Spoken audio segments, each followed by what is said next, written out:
The U.S. economy is under a crushing debt burden. Total debt in the U.S. economy is more than 350% of GDP. Everyone knows that this level of debt is completely unsustainable and that a debt crisis is inevitable. But what most people don't know is what the next debt crisis will look like or how to see it coming.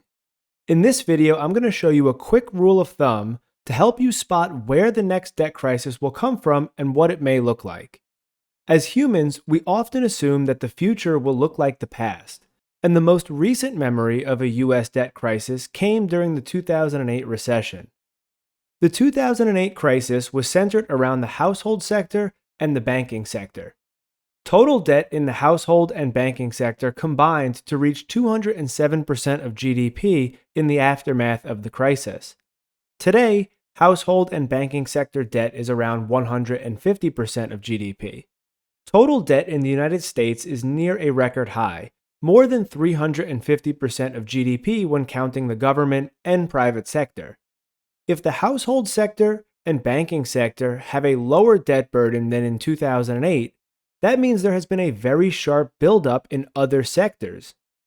The total amount of debt in the federal government sector and the business sector has been surging in recent years, charging towards 180% of GDP.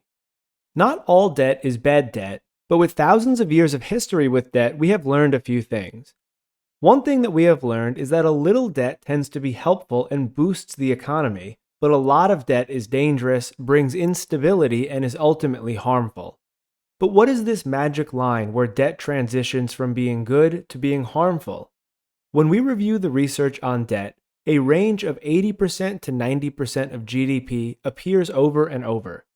Reinhardt and Rogoff, in their paper Growth in a Time of Debt, wrote in the concluding remarks that a debt-to-GDP ratio over 90% in the government sector leads to worse growth. The European Central Bank published a paper that drew a negative debt threshold around 90 to 100%, but also noted that negative effects could start as low as 70 to 80%. The Bank of International Settlements published a paper titled The Real Effects of Debt, and the paper drew a threshold for the government sector around 85% of GDP.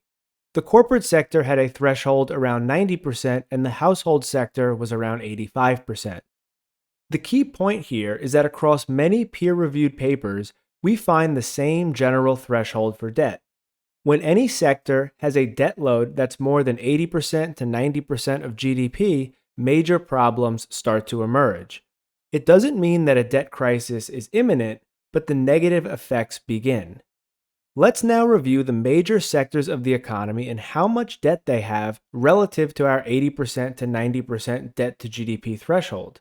Starting with the banking sector or financial sector, we can see how debt surged way beyond our dangerous or negative range and reached 110% of GDP.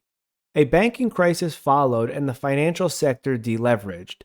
Today, the banking sector has about 77% debt to GDP, which is better than it was, and it's still declining, which is good, but it's still too close to the negative range.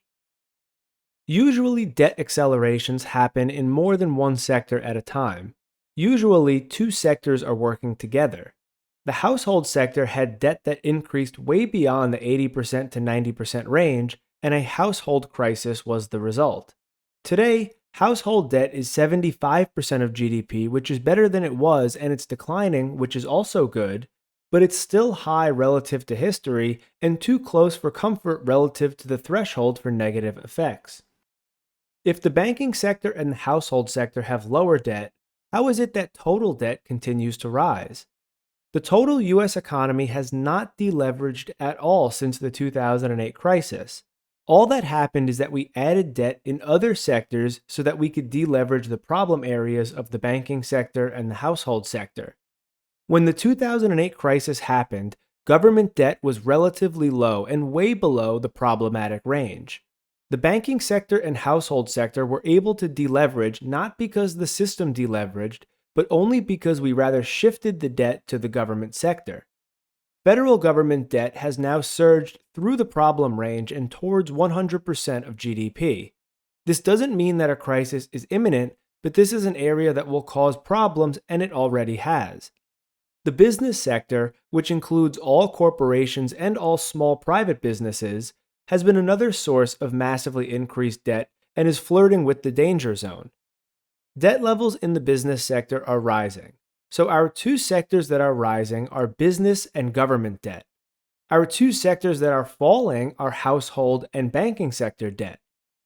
If we combined household and banking sector debt, this was the 2008 crisis. Since we are looking at two sectors instead of one, the dangerous range is from 160% to 180%. We can clearly see how these two sectors were massively overleveraged, and a big recession and banking crisis was the result. The US economy did not solve the problems of 2008 and deleverage the entire system. Rather, what happened was that the banking sector and the household sector deleveraged at the cost of leveraging the government sector and the business sector. The government and business sector have debt levels that combined reach to almost 175% of GDP, squarely in the danger zone and a huge increase from the 2008 crisis. The government sector has worked with the business sector over the past 15 years to protect profits and balance sheets, specifically during the COVID crisis that saw a huge increase in government debt to prevent private sector bankruptcies. Because the government sector has been willing to take on debt to prevent recessions which hurt business profits, the overall US business sector has been able to hold on to profit margins in the 11 to 12% range, which is historically towards the upper end of extreme. This is a chart of pre-tax corporate profit margins. There is no room for margins to meaningfully expand further from here. Margins have hit the ceiling historically. However, the government sector has been willing to take on debt to help the business sector. This chart shows the effective corporate tax rate. There's always talk of corporate taxes, but the data shows corporations have been able to pay an ever lower effective tax rate, pushing the debt burden back to the government sector. So when we think about the next debt crisis, we shouldn't fight the old war.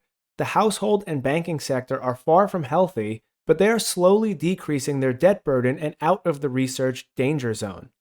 Don't mistake a deleveraging in the household and banking sector for a system-wide deleveraging. The government sector and business sector have picked up the tab and are now massively overleveraged.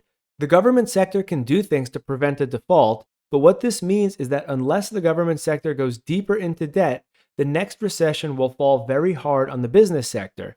A downturn in profits and profit margins will squeeze over-leveraged businesses that have become used to the government sector increasing debt to conduct bailouts. The two sectors that are showing increasing levels of debt are the government and business sectors.